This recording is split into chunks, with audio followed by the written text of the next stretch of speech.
నమస్కారం. శ్రీ చదివే పున్నాగపూలు నవలను విని ఆనందిద్దాం. కారులో నిశ్శబ్దం చాలా అప్రెసివ్గా ఉంది. ఒత్తిడి తట్టుకోవడం కష్టం. కృష్ణ లాంటి వాడికి కూడా ఏమీ జరగనట్లు, ఏమీ తెలియనట్లు నటించడం హిపోక్రసీ. ఒకప్పటి రాధ అటువంటి పరిస్థితుల్లో ఏవేవో మాట్లాడేసి స్థితి నుంచి పారిపోయేది. ఇవాళ రాధ అలా లేదు. అసలు ఇద్దరూ ఒకేసారి అన్నారు. ఆ భయంకరమైన 10 నిమిషాల నిశ్శబ్ద సమయం తర్వాత ఇద్దరూ ఒకరిని ఒకరు చూసుకుని ఇద్దరూ మళ్ళీ మాట్లాడడం మానేశారు. కానీ ఈసారి కృష్ణ, మీరు పెదనాన్న డైరీ నుంచి కొన్ని పేజీలు చించేసి దాచుకున్నారెందుకు? నాకు తెలియదనుకున్నావా? అతని వంక చూడకుండానే అడిగింది రాధ. ఉలిక్కి పడ్డాడు కృష్ణ. తను ఎమోషన్స్ మీద ఎంతో కంట్రోల్ ఉందనుకున్నా అతనికే కుదుపు. సడన్ బ్రేక్ వేశాడు. ముందుకు తోలింది Radha. Sorry, I am very sorry. అతని గొంతులో కన్సర్న్, ఆప్యాయతతో కూడిన ఆతృత.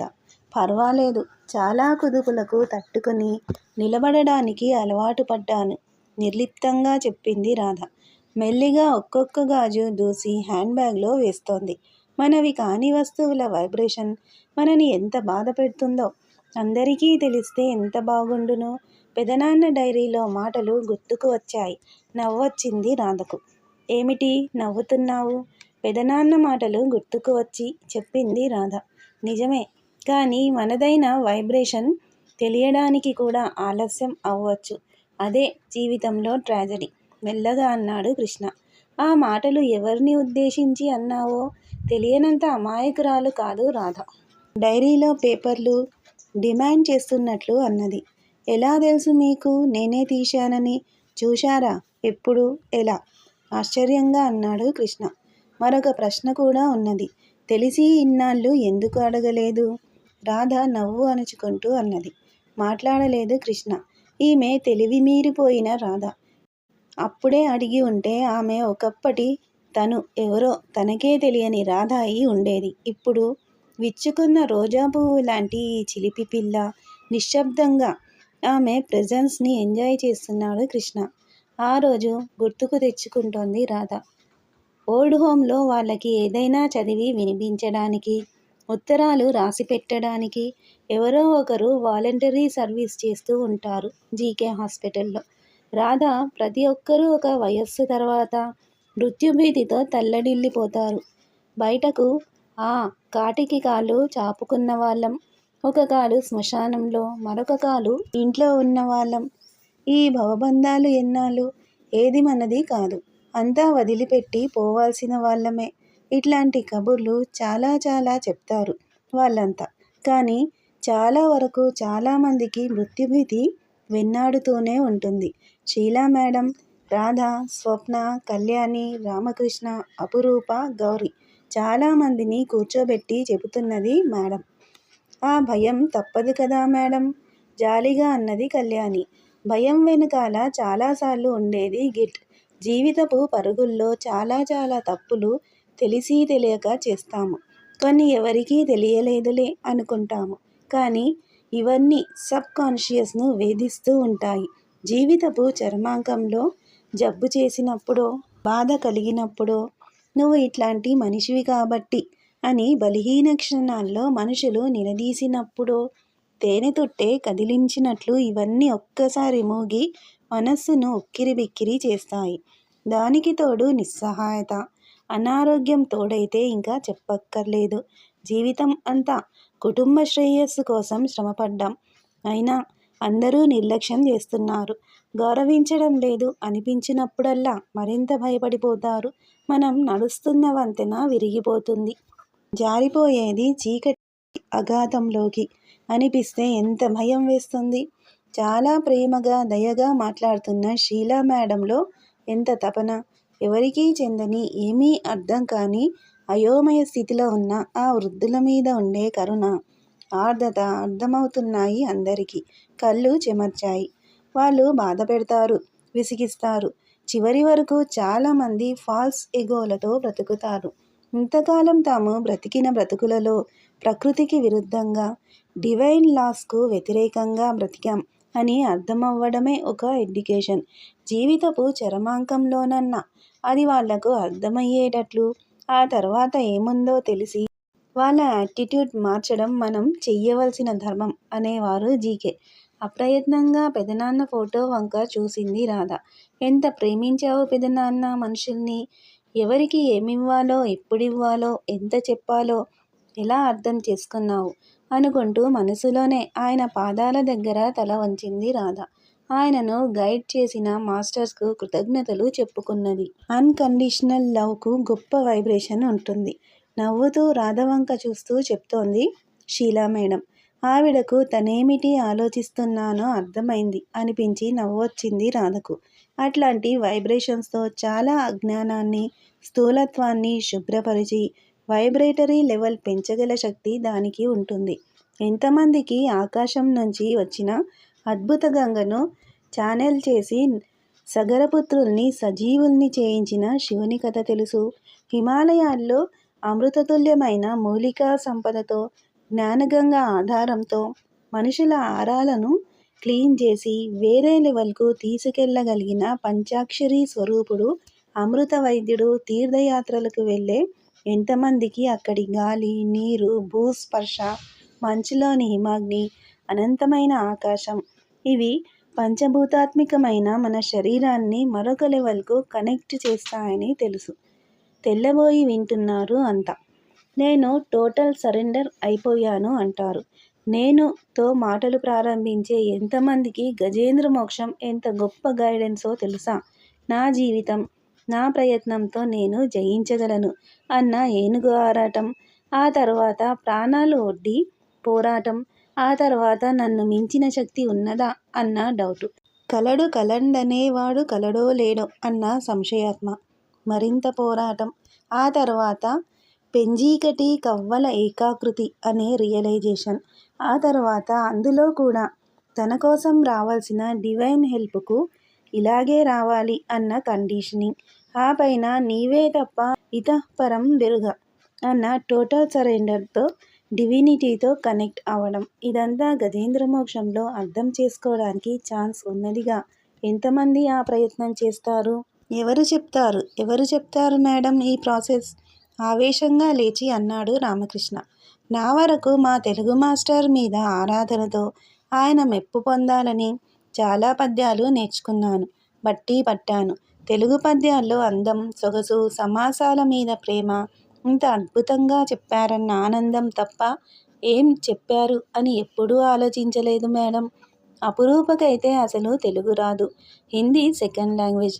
మా పరిస్థితి ఇదైతే ఇంక మా పిల్లలకు ఏం చెప్తాం? ఆవేశపడకండి రామకృష్ణ.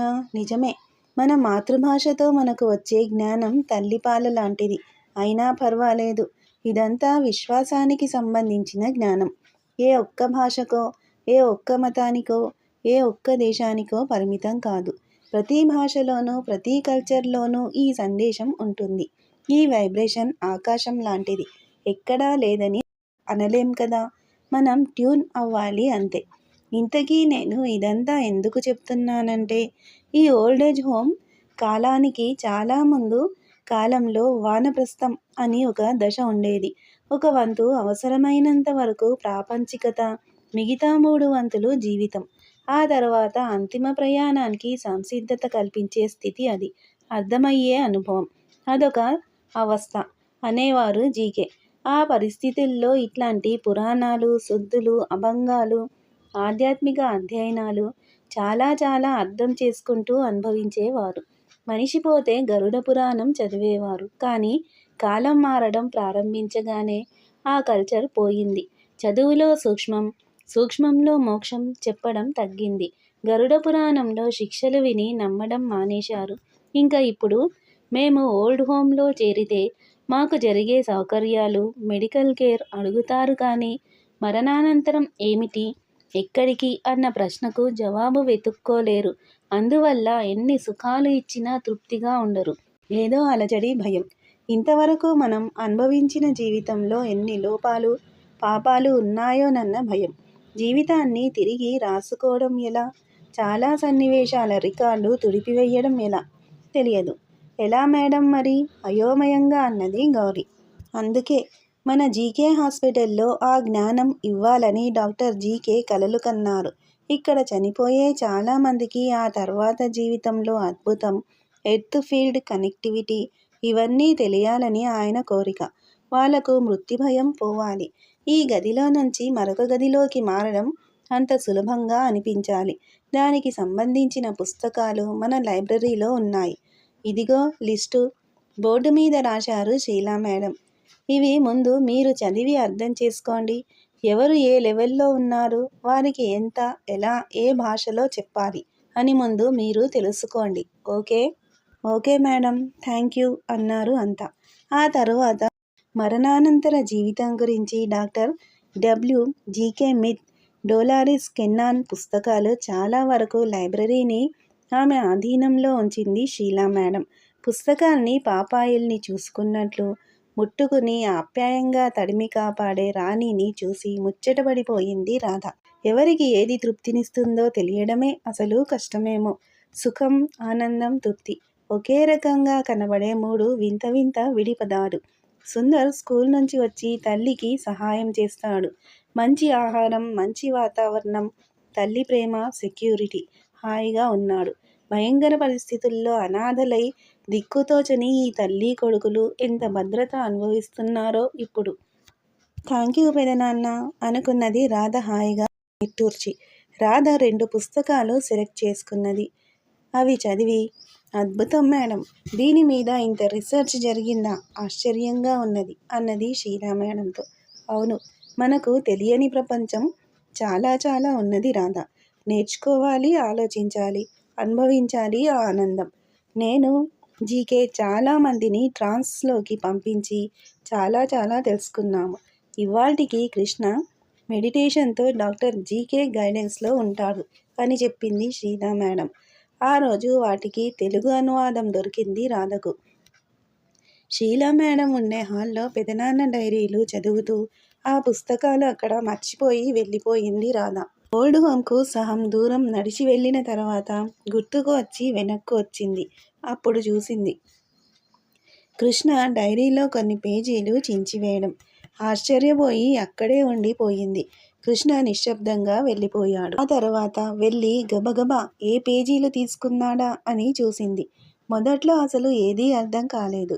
ఎక్కడ చింపాడో కూడా తెలియనంత జాగ్రత్తగా చేశాడు కృష్ణ. కానీ పంతంగా వెతికింది.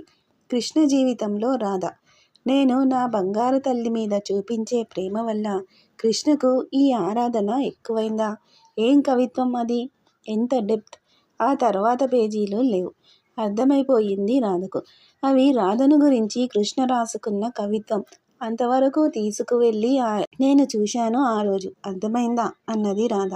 ఏం తీసుకెళ్లానో తెలుసా? ఆశ్చర్యంగా అన్నాడు కృష్ణ. తెలియదు, ఊహించాను. మౌనంగా ఉండిపోయాడు కృష్ణ. తెలియకపోవడమే మంచిదేమో అన్నాడు ఒక్క క్షణం తర్వాత. అది తెలుసుకోవాల్సినది నేను. అవి నా డైరీలు. పంతం నటిస్తూ అన్నది రాధ. నవ్వు వచ్చి ముచ్చట వేసింది కృష్ణకు. అలాగా, అయితే నా కవిత్వం ఒకప్పుడు డాక్టర్ జీకే నా టేబుల్ మీద చూసి తీసేసుకున్నారు. ఆయన తన డైరీలో పిన్ చేసి పెట్టుకున్నారని నాకు తెలియదు. మీరు మొన్న డైరీ చదువుతుంటే నా దృష్టి ఆ పేపర్ల మీద పడింది. అది మీరెవ్వరూ చదవడం నాకు ఇష్టం లేదు. అందుకే తీసేసుకున్నాను. అదే ఎందుకని? అది అంతే. డాక్టర్ జీకే హాస్పిటల్ దగ్గర కారు ఆగింది. నవ్వుతూ డోర్ తీశాడు డాక్టర్ కృష్ణ. ఆ తర్వాత 2 నెలల్లోపు చాలా చాలా జరిగిపోయాయి.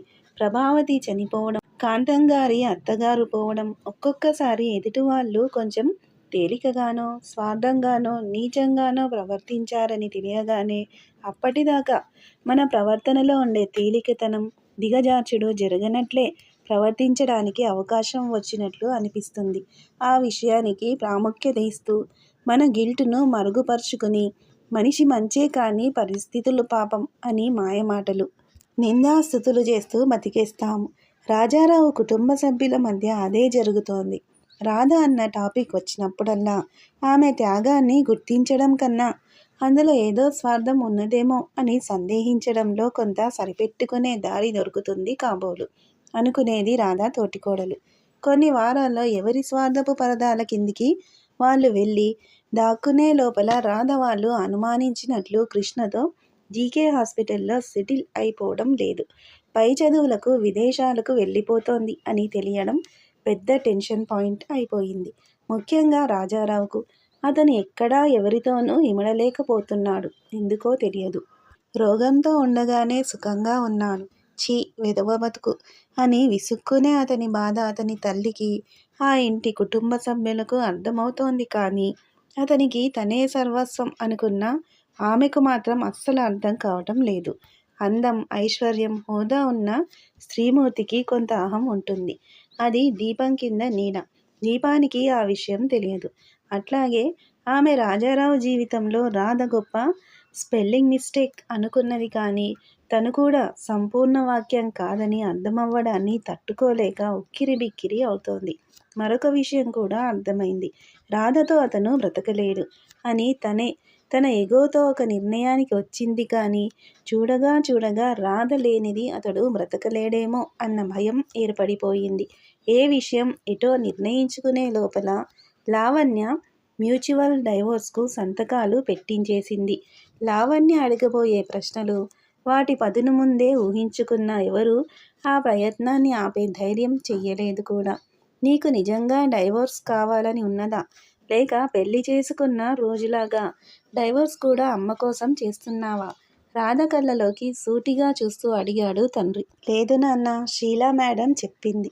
You decided to be happy. Rest is matter of experience or circumstances అంటారు ఆవిడ. అది నా జీవితంలో నిజం. పైగా నేను డైవోర్స్ ఇవ్వకపోతే రాజారావు రెండో భార్యకు, బిడ్డకు లీగల్ స్టేటస్ ఏర్పడదు. కేవలం గర్ల్ ఫ్రెండ్ లాగా మిగిలిపోతుంది. అన్నీ ఆలోచించే చేస్తున్నాను అన్నది రాధ. లీగల్ ఆఫీస్లో రాజారావును చూసింది రాధ. ఆశ్చర్యపోయింది. 10 ఏళ్ళు పైబడ్డట్టు ఉన్నాడు. రాధ వెనకాల పులిలా లావణ్య ఆమె భర్త. ఏవో చాలా మాట్లాడాలనిపించింది రాజారావుకు. అతనికి చెప్పాలనిపించే అస్సలు చెప్పలేని విషయం. రాధ, నువ్వు లేనిది బ్రతకలేను, నా దగ్గరకు వచ్చేయ్ అన్నది. మగవాళ్లను పుస్తకంలా చదవగలిగిన లావణ్యకు అది అర్థమవుతోంది. కానీ మనిషిని చేయిజార్చుకున్నాక వచ్చే జ్ఞానం ఎండమావి. జాలి వేసినా భయపడలేదు లావణ్య. అతనికి మాట్లాడే అవకాశం ఇచ్చి గౌరవించదలుచుకోలేదు. అందుకే రాధను నీడలా వెన్నంటే ఉన్నది. మారిన రాధ ప్రవర్తన వలననో, తనలో మార్పు రావడం వలననో రాధను గౌరవిస్తోంది లావణ్య ఈ మధ్య. అందుకే కుతూహలంతో రాధ రాజారావుతో ఎలా ప్రవర్తిస్తోందా అని పరిశీలిస్తోంది. అతన్ని నవ్వుతూ పలకరించి ఆరోగ్యం బాగుందా అని అడుగుతోంది రాధ. జీకే హాస్పిటల్ నుంచి బయటకు వచ్చిన పేషెంట్ను ఒక ప్రొఫెషనల్ థెరపిస్ట్ పలకరించినట్లు పలకరిస్తోంది. పెళ్ళంటే కంగ్రాట్స్ అనేవాణ్ణి వదిన. డైవోర్స్ని ఏమని విష్ చెయ్యాలి? కానీ రాజాకు ఏం పోగొట్టుకున్నాడో తెలియదు. కానీ నీకు మాత్రం ఇది శుభారంభం అని రఘు ఇచ్చిన ఈమెయిల్ గుర్తుకొస్తోంది రాధకు. నవ్వొచ్చింది. ఒకప్పుడు జీకే హాస్పిటల్ క్యాంటీన్లో తన పెళ్లి రోజున అతను అభినందనలు చెప్పలేదని కోపం వచ్చింది తనకు. ఇప్పుడు అందరూ కాఫీలు తాగుతున్నారు. సరిగ్గా అప్పుడే పేపర్ నాప్కిన్తో మూతి తుడుచుకుని కాఫీ కప్లో కుక్కి కుర్చీ పక్కన పెట్టాడు రాజారావు. అనాలోచితంగా వెంటనే అది తీసి కుప్పతొట్టిలో పడేసి రావడానికి లేచింది రాధ. అలా అసహ్యంగా కుక్కకండి, గ్లాస్ని డస్ట్బిన్లో పడేయొచ్చు కదా అని ఎన్ని వందల సార్లు బ్రతిమిలాడింది. నేనంతే అనేవాడు పొగరుగా రాజారావు. భరిస్తే భరించు, లేకపోతే పో అన్న ధ్వని ఉండేది ఆ మాటల్లో. గబాలున లేచి రాధ, నేను పడేస్తాను ఉండు అని ఆమె కళ్ళల్లోకి చూస్తూ ఆ గ్లాస్ తీసుకున్నాడు రాజారావు. ఎన్నేళ్లు మొత్తుకున్నాను ఈ చిన్న విషయం, ఇప్పుడు అంతా అయిపోయాక అర్థమవుతోందా? నేను ఏమని భరించలేనో అంటుందేమో అనుకున్నాడు రాజారావు. కానీ ఈ రాధ అలా అనదు. చెప్పాలని ప్రయత్నం కూడా చెయ్యదు. చెప్పడం వేస్ట్ అనే నిర్ణయానికి వచ్చేసి ఉంటుంది. కారణం ఎవరు? ఆలోచిస్తున్నాడు రాజారావు. ఫోన్ మోగింది. 10 నిమిషాలకు ఒకసారి ఫోన్ వస్తోంది ఆమె దగ్గర నుంచి. అయిందా? వాళ్ళు ఏమన్నా ఇబ్బందులు పెడుతున్నారా? ఇరకాటాన పడేస్తున్నారా? ఆస్తులు అడుగుతున్నారా? అడుగుతోంది ఆమె. ఈ ప్రశ్నలు ఎంత అర్థం లేనివో, రాధకు వీటితో ఎంత సంబంధం లేదో అరిచి గట్టిగా చెప్పాలని ఉన్నది రాజారావుకు. కానీ చెప్పలేడు. ఇప్పుడు ఇక్కడ అసలు చెప్పలేడు. ఇద్దరి తరపు లాయర్లు ఏవేవో సంతకాలు పెట్టిస్తున్నారు. లావణ్య ఏం తిరగాసు పెట్టి ఏం ఇబ్బంది పెడుతుందోనన్న భయం అందరికీ ఉన్నది. ముఖ్యంగా రాధ తండ్రికి. డబ్బు విషయంలో లావణ్య చాలా గట్టి. అంత త్వరగా విడిచిపెట్టదు ఏ వ్యవహారాన్నైనా. రాధ, నీకు ఏం కావాలో అడుగు అన్నాడు Rajarao. బిత్తరపోతుందేమోనని Lavanya మాట్లాడేలోపు నవ్వేసింది Radha.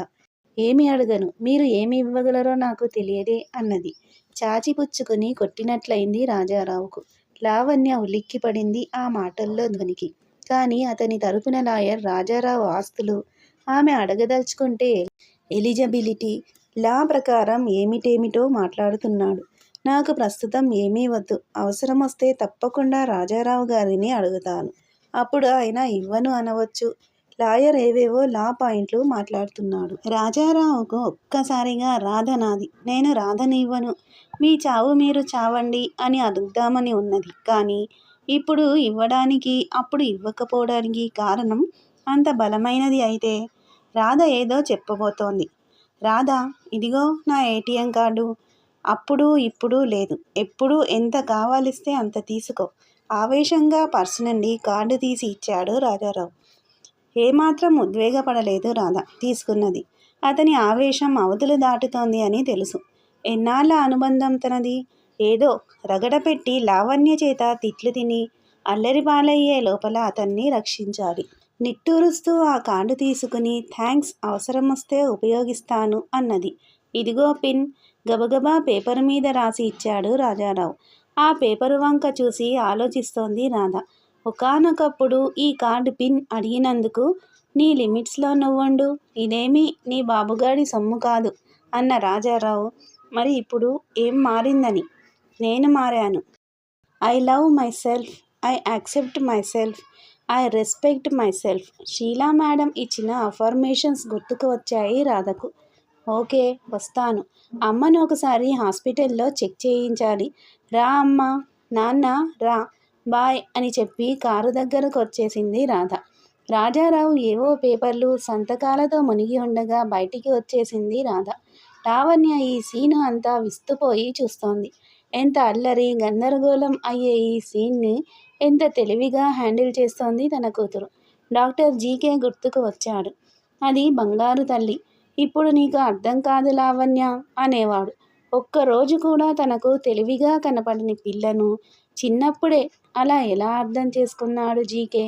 Competition harming media ethics అన్న సబ్జెక్టు మీద చాలా గొప్ప జర్నలిస్ట్ అయిన పరంజయ్ గుహ థాకర్టా మెమోరియల్ లెక్చరర్లో మాట్లాడింది విని ఆవేశంగా ఊగిపోయాడు విరించి. రామేశం గారు పెయిడ్ న్యూస్ గురించి మాట్లాడారు. ఈ మేధావి వర్గపు సర్కిల్లో రామేశం గారికి ఎంతమంది ఫ్యాన్స్ ఉన్నారో చూసి ఆశ్చర్యపోయాడు Virinchi. News and self regulation మీద రీసెర్చ్ చేయడానికి రిజిస్టర్ చేయించుకున్నాడు. వీలున్నప్పుడు జీకే హాస్పిటల్కు షీలా మేడం ట్రైనింగ్ క్లాస్కు వస్తూ ఉంటాడు. కాంతం సూర్యాస్తమయం చూస్తోంది. జీవితం ఎప్పుడో నిశ్శబ్దంగా ఆ కొండల చాటుకు సూర్యకాంతిలా అస్తమించిపోతోంది కాబోలు. కానీ ఇక్కడ నేర్చుకున్న విషయాల వలన మృత్యువంటే భయం పోయింది. కోడలు పోవడం చూడలేను అని నిర్ణయించుకుని అత్తగారు మృత్యువుని ఆహ్వానించి దూరతీరాలకు దాటిపోయింది. భిక్షపతిలో చాలా చాలా మార్పు వచ్చింది.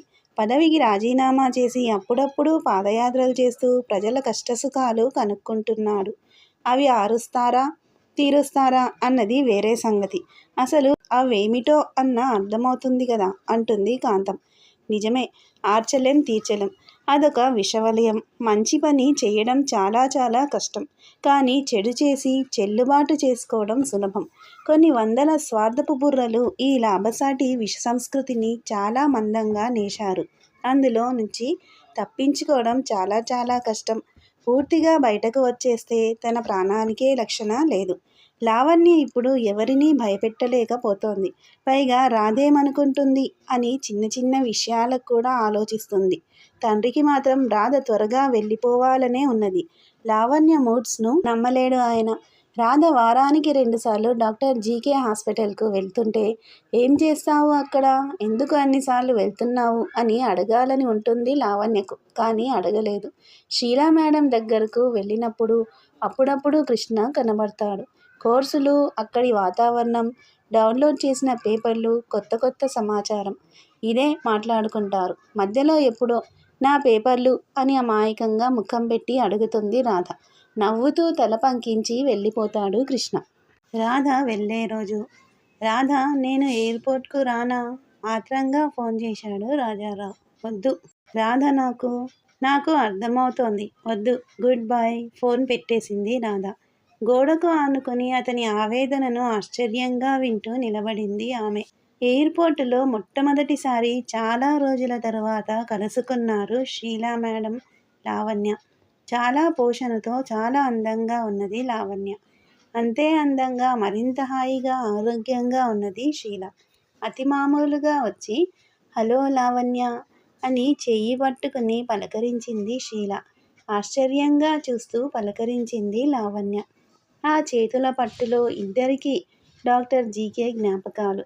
ఇద్దరికీ కళ్ళు చెమర్చాయి. షీల డాక్టర్ జీకే హాస్పిటల్లో పెద్ద పోస్టులో ఉన్నదని తెలుసు లావణ్యకు. కానీ పెద్ద పట్టించుకోలేదు. రాధ కూడా చాలా తెలివిగా ఆవిడ గురించి ఇంట్లో మాట్లాడేది కాదు. కానీ ఎయిర్పోర్టులో వెళ్ళొస్తాను మేడం అని రాధ ఆమె కాళ్ళకు దండం పెడుతుంటే వారి కౌగిలింతలో లావణ్యకు చాలా అర్థమైపోయింది. ఆమె రాధకు ఏమిటో. లావణ్యకు ఒక కంట కనిపెడుతున్న భర్త ఉలిక్కిపడ్డాడు. భర్త, పిల్లలు, సంసారం, గృహిణి పదవి, గౌరవం, డాక్టర్ జీకే జ్ఞాపకాలతో కట్టుకుని అనేక వందల మందికి ఆశ్రయం ఇచ్చే ఇల్లు, ఆప్యాయత, వ్యక్తిత్వం రెండూ ఇవ్వగల స్తోమత ఏమిటి లేవు షీలాకు? ఉండడం అనే పదానికి చాలా అర్థాలున్నాయి. కానీ ఇవన్నీ లావణ్యకి అర్థమై ఎలా రియాక్ట్ అవుతుందోనన్న భయం ఆయనకు. రాధ తోడికోడలు వచ్చింది. రాధ, నిన్ను పోగొట్టుకున్న తర్వాత కానీ నువ్వేమిటో తెలియడం లేదు ఆ ఇంట్లో వాళ్లకు. అయినా ఇప్పటికీ తెలియదులే. ఆ కబుర్లు ఎందుకు ఇప్పుడు? వెళ్ళిరా, నన్ను మర్చిపోకు అని గట్టిగా కౌగిలించుకున్నది. గౌరీ వచ్చింది. మరొక షీలా మేడం తిరిగి రావాలి అన్నది. కృష్ణ రాలేదు. రాడని తెలుసు రాధకు. లావణ్యకు రాధ జీవితంలో తను పరాయిదాన్నేమో అని ఒక్కసారి భయం వేసింది. కుర్చీలో కూర్చుండిపోయింది. కోక్ తెచ్చి ఇచ్చాడు భర్త. ఎక్కువ ఎమోషనల్ అయినప్పుడు గటగటా చల్లని కోక్ తాగేస్తుంది లావణ్య. అయోమయంగా చూస్తూ ఆ బాటిల్ అందుకున్నది. కృష్ణ దగ్గర నుంచి sweet pocket, happy journey card వచ్చాయి. వాటిని పదిలంగా బ్యాగ్లో పెట్టుకుని వెనక్కు చూస్తూ అందరికీ బాయ్ చెప్పి సెక్యూరిటీ చెక్లోకి వెళ్ళిపోయింది రాధ. ఎందుకో ఆఖరిసారి వెనక్కు తిరిగి చూస్తూ ఉండగా హడావిడిగా వస్తున్న రాజారావు కనిపించాడు. ఒక్క క్షణం ఆగి లోపలికి వెళ్ళిపోయింది రాధ. ఫ్లైట్లో కూర్చున్న తర్వాత మెల్లిగా ఆ స్వీట్ ప్యాకెట్ తెరిచింది. తనకు చాలా ఇష్టమైన జీడిపప్పు పాకం. పెదనాన్నకు కూడా చాలా ఇష్టం. మరొక కవర్లో డాక్టర్ జీకే తనను పాపగా ఎత్తుకున్న ఫోటో. ఒక్కసారి గుండెలకు హత్తుకుని ఏడ్చేసింది రాధ. థ్యాంక్యూ కృష్ణ అనుకున్నది. ఆ తర్వాత అతను ఇచ్చిన లేత నీలం రంగు కవరు విప్పింది. ఏవో పేపర్లు. పెదనాన్న డైరీలో నుంచి తీసుకున్న పేపర్లు. చేతుల్లో సన్నటి వణుకు, గుండెల్లో దడ. మంచినీళ్లు తాగి కళ్ళు మూసుకుని సీటుకు తల ఆనించి కాసేపు కూర్చుంది రాధ. మెల్లిగా చదవడం ప్రారంభించింది. ఓ క్యాల్ కే కహ్రా, ఆలోచన రేణువు సింధువై. ఇవాళ మళ్ళీ ఏదో పాత పరిచయమైన ఒక స్వాంతన అనుభవిస్తున్నాను. ఇది నా ఒంటరితనం నుంచి బయటకు ఎట్నుంచో తొంగి చూస్తోంది. దీనికి కారణం ఇది ఒంటరి జీవితం కథనమా? సిల్సిలా ఒక్కసారి వచ్చిన దగ్గరతనం. మళ్ళీ అందులో నుంచి, ఆ జ్ఞాపకం నుంచి ప్రయాణం చెయ్యాలంటే భయం. కానీ ఇదే నా సెల్ఫ్ ప్రిజర్వింగ్ ఇన్స్టింక్ట్. కానీ ఏమిటేమిటో జరిగిపోతున్నా, అన్నీ జరగనట్లే, ఏమీ సంభవించనట్లే, నా ఆత్మ ఒక్కటే ఉన్నట్లు, అది కూడా రూపులేని ఉనికి. మరి ఎందుకింత భయం? ఏమిటి కాపాడుకోవాలన్న భయం? నన్న మీ ఆర్ మై సెల్ఫ్.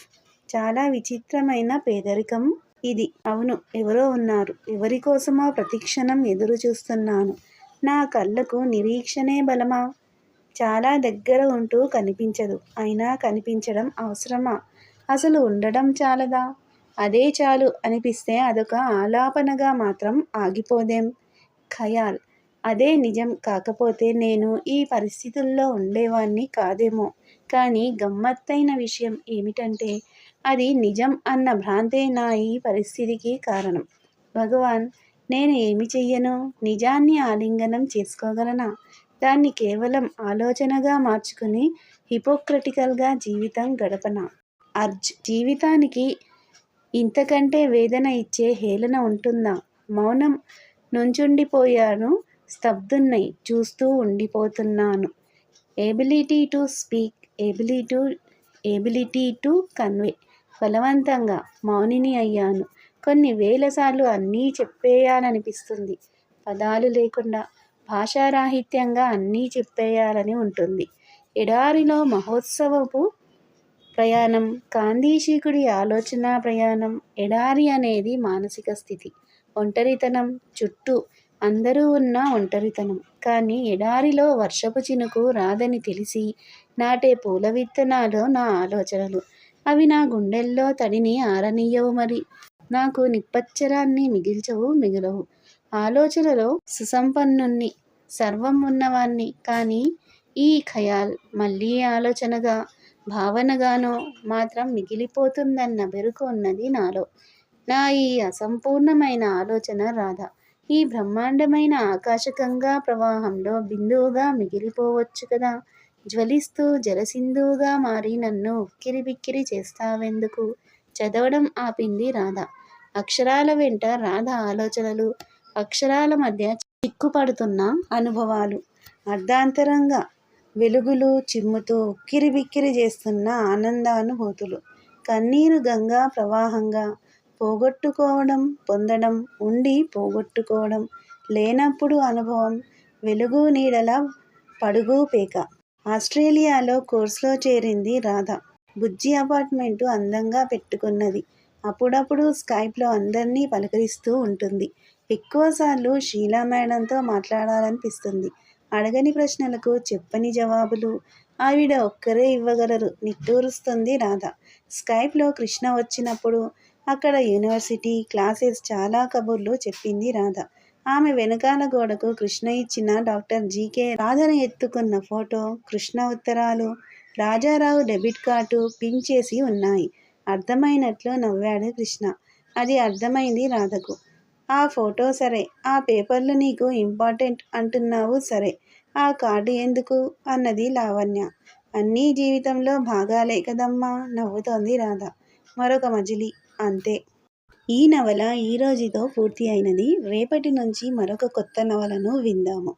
ఈ నవల మీకు నచ్చితే సబ్స్క్రైబ్ చేయండి, షేర్ చేయండి, లైక్ చేయండి, బెల్ ఐకాన్ను ప్రెస్ చేయండి. శ్రీ ఛానల్ ఆడియో నవలను వింటున్నందుకు ధన్యవాదములు.